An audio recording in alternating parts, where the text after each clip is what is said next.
saber que yo he formado parte de esa felicidad es de los regalos más sinceros y más bonitos que he podido tener. La joven que ves en este video era Karen Esquivel, quien una tarde cualquiera de 2016, mientras se dirigía a su trabajo, desapareció en extrañas circunstancias, dejando a su madre sumida en una profunda angustia. Tras una intensa búsqueda, pocos días después, un hallazgo sorprendente e inexplicable reveló una realidad mucho más aterradora de lo que las autoridades habían temido. Te invitamos a ver hasta el final la siguiente historia, para que no te pierdas ningún detalle. El caso de Karen Esquivel y Adriana Hernández.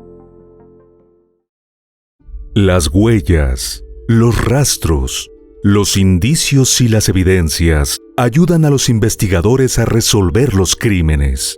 El pasado de la víctima y del victimario nos ayudan a comprender su comportamiento. Todo esto forma parte del expediente criminal. Y aquí te lo presento. Soy Ángel y te doy la bienvenida a este canal. Antes de empezar con el video, recuerda suscribirte y activar la campanita para que recibas una notificación cada vez que suba algo nuevo. Tampoco se te olvide al terminar dejarnos tu me gusta. Sin nada más que agregar, acompáñame a conocer todos los detalles de este expediente criminal. Karen Rebeca Esquivel Espinosa nació el 7 de noviembre de 1996 en el municipio de Naucalpan de Juárez, ubicado en el Estado de México. Fue hija de Rebeca Espinosa de los Monteros. Desde muy pequeña, Karen mostró un interés y una disposición notable para los deportes. Además, desde siempre fue una hija ejemplar, buena estudiante y muy cariñosa con su madre. Durante la adolescencia, demostró ser una chica no solo llena de sueños y metas por cumplir, sino también muy espiritual. Por ese entonces, Karen, a quien le encantaban los niños, trabajó como animadora en campamentos de verano y en fiestas infantiles. Algo después, finalizada la escuela secundaria, la jovencita comenzó a cursar sus estudios superiores en la Universidad Tecnológica de México, donde rápidamente sobresalió por su brillante desempeño académico, logrando un promedio de 9.5. En su tiempo libre, en tanto, practicaba capoeira y fútbol americano. Sus muchos amigos la describían como una muchacha muy bella y siempre dispuesta a ayudar al prójimo, además de ser alegre, divertida, trabajadora y con iniciativa. El empuje y la dedicación de Karen la llevaron en febrero de 2016 a conseguir lo que parecía ser el trabajo de sus sueños: instructora en un gimnasio. Desde entonces dividía sus días entre las exigencias académicas y su turno laboral, que se extendía de las 4 de la tarde a 9 de la noche. El jueves 22 de septiembre de 2016 empezó como un día normal para Karen. Temprano asistió a la universidad. Luego volvió a su casa y tiempo después salió para continuar con su jornada. El plan de la chica incluía tramitar un certificado médico para luego cumplir con su horario en el gimnasio, como habitualmente lo hacía. Pero alrededor de las 5 de la tarde, Rebeca recibió una llamada del gimnasio donde trabajaba su hija para informarle que ésta no se había presentado a trabajar. Inmediatamente, Rebeca se dio a la tarea de localizar a su hija. Pero si bien marcó su número telefónico infinidad de veces, fue en vano. Karen no contestaba y tampoco respondía a los mensajes. Cada vez más angustiada, su madre se puso en contacto con sus conocidos para saber si estaba con alguien. Sin embargo, cuando eso tampoco le dio la respuesta que tanto anhelaba, Rebeca se dirigió al Ministerio Público de Naucalpan para reportar la desaparición de su hija ante las autoridades. La desesperada madre llegó a las 10 de la noche y salió de ahí a las 7 de la mañana del día siguiente. Inicialmente, las autoridades le sugirieron que quizás su hija se había escapado con su novio, pero Rebeca descartó de inmediato esa posibilidad, insistiéndoles que, en primer lugar, Karen no tenía pareja sentimental, y segundo, pero no menos importante, jamás haría algo así.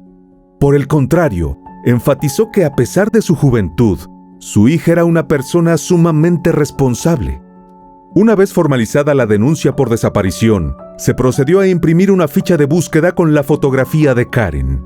En el texto que la acompañaba, se detallaba que la última vez que fue vista, llevaba puesta una blusa color coral de tirantes, jeans negros, zapatos deportivos y una mochila negra con rosa.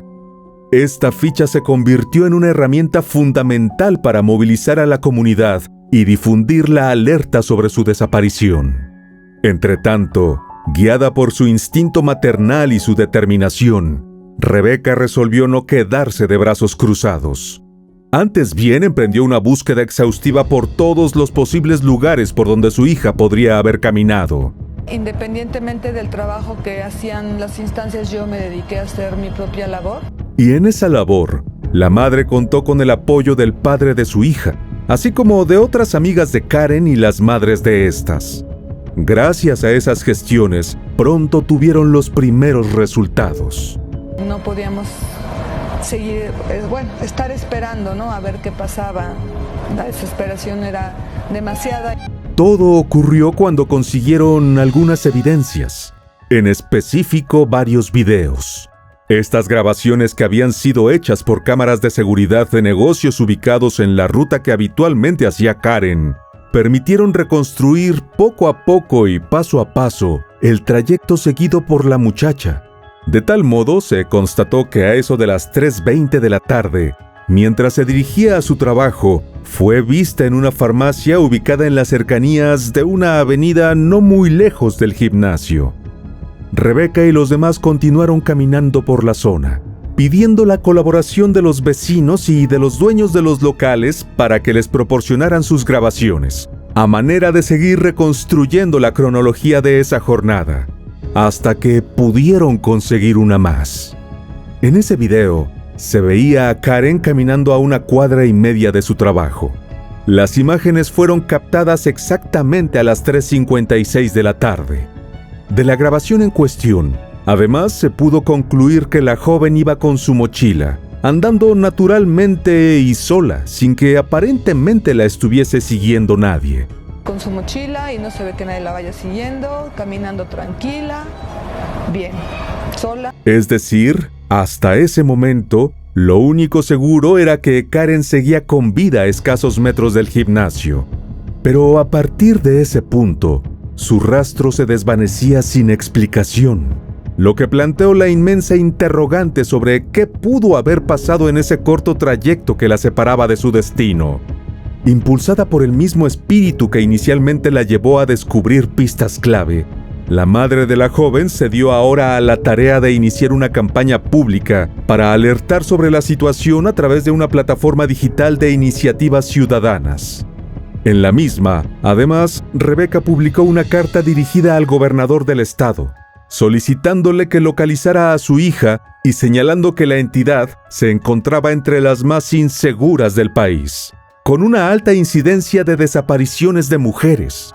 La repercusión fue inmediata. En tan solo unas pocas horas, la petición de localización urgente reunió más de 3,000 firmas, y el caso de Karen apareció en los titulares de los medios de comunicación, propagándose rápidamente por las redes sociales. Como resultado, Rebeca recibió una petición de rescate por su hija, lo que la llevó a suspender temporalmente la campaña. Sin embargo, poco después se confirmó que dicha solicitud era falsa, lo que de cualquier modo no quebró las esperanzas de la madre. Pero el domingo 25 de septiembre, un macabro hallazgo marcaría el peor final en la historia. Todo comenzó cuando un matrimonio de la zona alertó a la policía municipal acerca de un olor putrefacto que emanaba de uno de los cuartos que tenían en alquiler.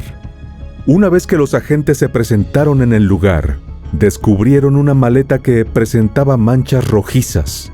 Constatando que en efecto el olor era insoportable e invadía todo el inmueble, solicitaron ayuda al Ministerio Público y a los servicios periciales. A esa altura, los agentes temían que se tratase de algún hecho criminal. Finalmente, al llegar los refuerzos, el equipo descubrió que en el interior de la maleta, perfectamente acomodados, yacían 2 cuerpos en descomposición. aparentemente femeninos. Puesta en marcha la investigación, los arrendatarios le contaron a las autoridades que la habitación había sido alquilada meses atrás por un hombre. Durante ese lapso de tiempo, el sujeto no había dado inconvenientes. Sin embargo, un par de días antes del hallazgo, abandonó el lugar sin dar explicaciones. Gracias a los documentos que presentó para poder alquilar, las autoridades supieron al menos que respondía al nombre de Fernando González García. Posteriormente, valiéndose de las huellas dactilares, los forenses identificaron que uno de los cuerpos era el de Karen. Tenía apenas 19 años. El segundo pertenecía a Adriana Hernández Sánchez, de 52 años. Adriana había sido reportada como desaparecida por su hermano el mismo jueves 22 de septiembre, después de que al acudir a visitarla, encontró la casa vacía, las puertas mal cerradas y manchas rojizas en la cocina y en una de las habitaciones. La situación se volvió aún más preocupante cuando se supo que ella no se presentó a trabajar esa tarde en una tienda cercana, algo completamente fuera de lo habitual. Pero en todo caso, lo más llamativo de la intrigante historia resultó ser el hecho de que Adriana residía muy cerca del gimnasio donde trabajaba Karen. Los medios locales difundieron ambos casos, aunque la historia de Karen tuvo mayor repercusión mediática. Así, de Adriana previo a su hallazgo se supo poco, solo una ficha de búsqueda activada.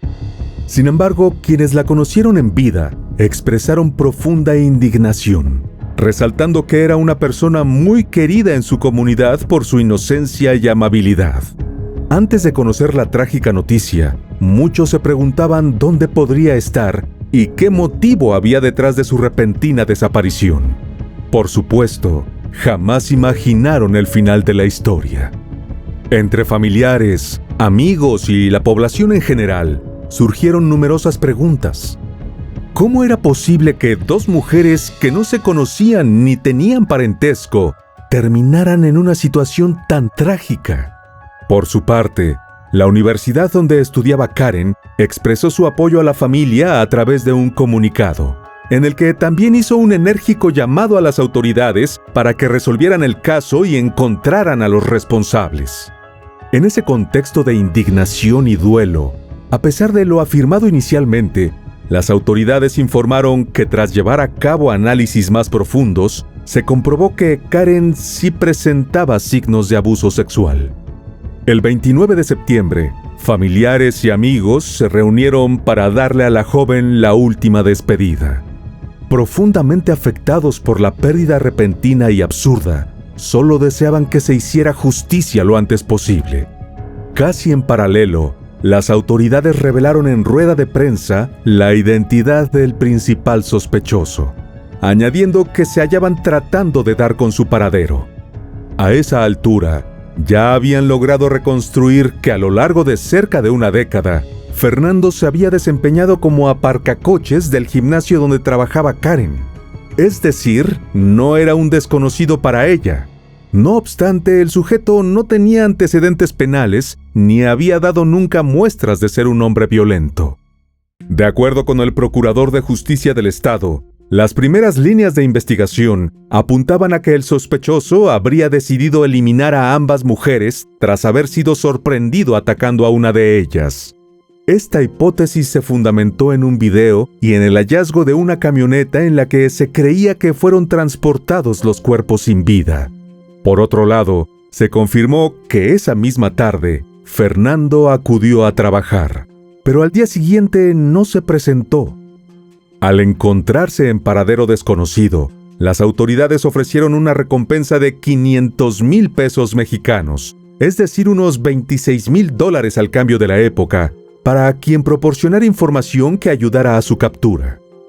Sobre los análisis forenses de los cuerpos, el funcionario detalló que los resultados indicaron que Karen falleció por una obstrucción de las vías respiratorias que le impidió respirar adecuadamente, mientras que Adriana perdió la vida a causa de un traumatismo craneoencefálico. Asimismo, como resultado del reciente dato sobre el abuso sufrido por la joven, surgieron dos hipótesis. La primera planteaba que el agresor habría intentado abusar de ella, y al resistirse al ataque, le impidió respirar correctamente mientras la agredía. Adriana, al estar tan cerca, habría sido testigo de lo ocurrido, por lo que en un intento por ayudar a la muchacha, salió a enfrentar al agresor. Pero fue rápidamente dominada por este, y recibió un fuerte golpe en la cabeza. La segunda hipótesis sugería que cuando Karen llegaba al gimnasio, observó a Fernando discutir y agredir físicamente a Adriana.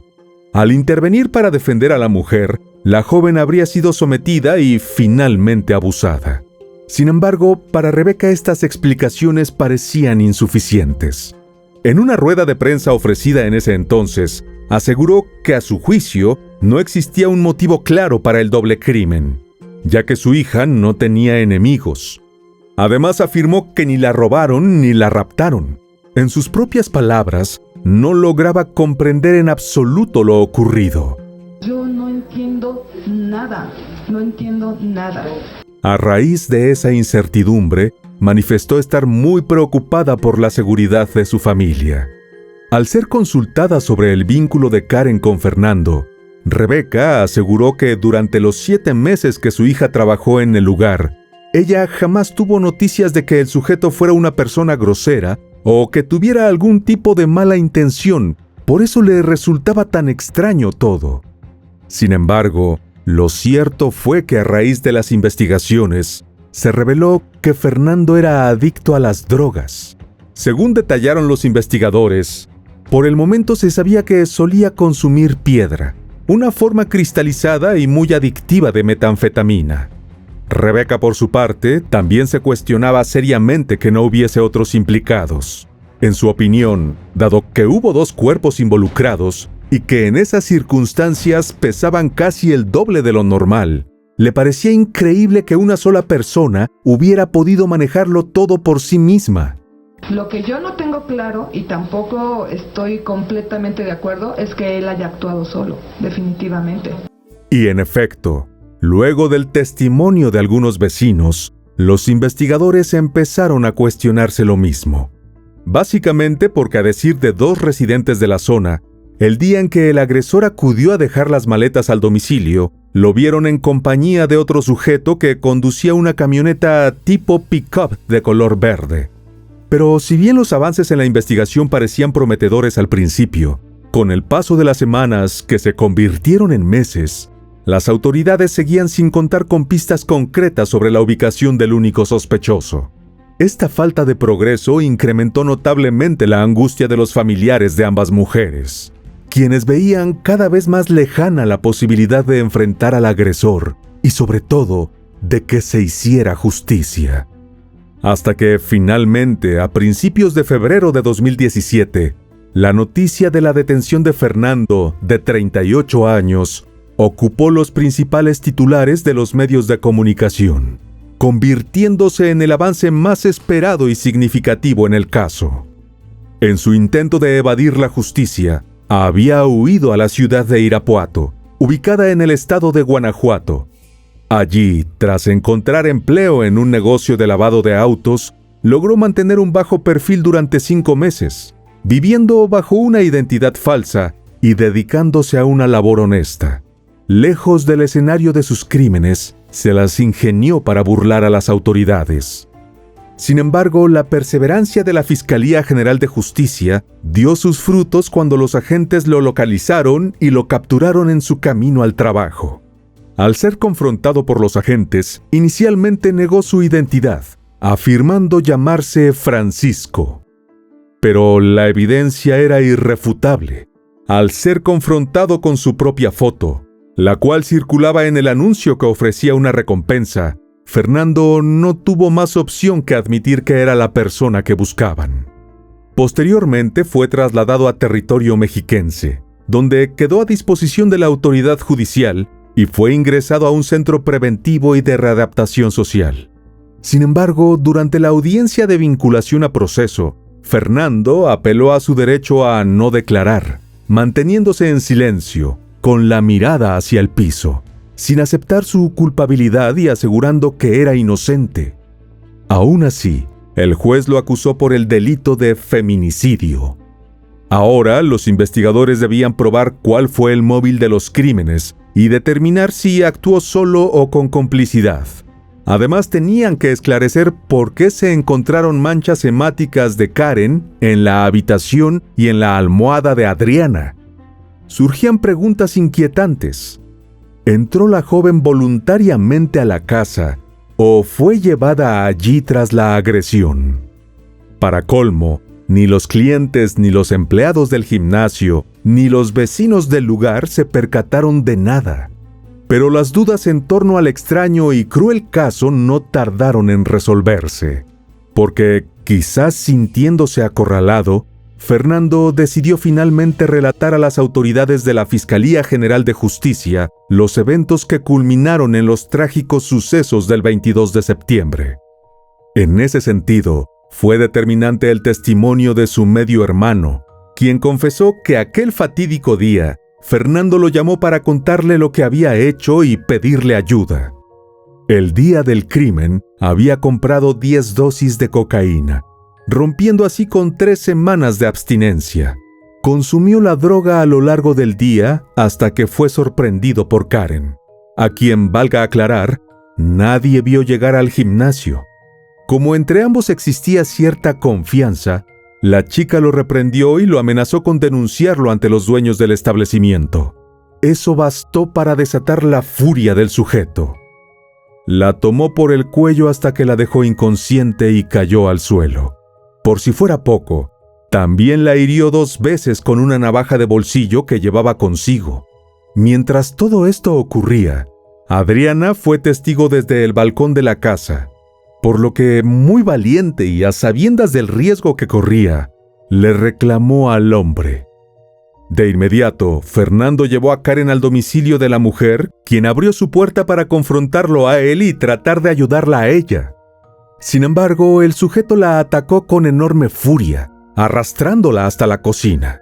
Luego, al ver que Adriana aún se defendía, la golpeó en la nuca en 2 ocasiones. Acto seguido, subió a una de las habitaciones, tomó una cobija y envolvió con esta el cuerpo ya inerte. Después se dirigió al dormitorio y abusó de Karen. Para ese momento, la chica aún tenía funciones vitales. Pero una vez que Fernando consumó su atroz acto, decidió que era hora de eliminarla definitivamente. Eran alrededor de las 5:30 de la tarde cuando se comunicó con su medio hermano. Mientras tanto, guardó los cuerpos en 2 maletas y salió del lugar. Transcurridos unos minutos, Fernando llamó a un conocido y le pidió ayuda para transportar unas maletas, sin darle más detalles al respecto. Cuando el reloj marcó las 8:30 de la noche, los 2 hombres llevaron a cabo la diligencia. El conocido nunca supo qué era lo que había en esas maletas. En cuanto a Fernando, consciente de la gravedad de sus actos y temiendo su inminente arresto, al día siguiente salió del lugar dejando las maletas abandonadas y tomó un autobús. A sus familiares solo les dijo que estaba metido en un problema y necesitaba poner distancia. Debido a que se encontraba en un periodo de abstinencia, Fernando perdió el control de sus emociones. No obstante, los medios de comunicación calificaron sus acciones como deplorables, enfatizando que nada podía justificar su comportamiento. Entretanto, durante las semanas y los meses siguientes, tuvieron lugar las audiencias del juicio oral, y en cada una de ellas, Rebeca debió hacerle frente a Fernando, con todo lo que eso implicaba a nivel emocional. Por si fuera poco, manifestó sentirse impotente y agotada por las numerosas gestiones, así como por las incontables visitas a las oficinas de la Fiscalía. El hecho de que Fernando cambiase varias veces de asesor jurídico provocó retrasos en el proceso. Además, la carpeta de investigación llegó a pasar por 4 fiscalías. Él, por su parte, evadió en cada oportunidad a la madre de Karen y al hermano de Adriana, así como al resto de familiares y amigos que llenaron la sala 12 de juicios orales de Barrientos. De tal modo, a 1 año del crimen, era imposible vislumbrar en qué momento se haría justicia. Según Rebeca, ni ella misma sabía de dónde sacaba tantas fuerzas, pero creía que era su propia hija quien se las otorgaba, y por supuesto, el deseo de hacer justicia en su memoria. Mientras tanto, en septiembre de 2017, se dio a conocer que al menos 6 hermanos de Rebeca habían decidido abandonar el estado para mudarse a otro lugar.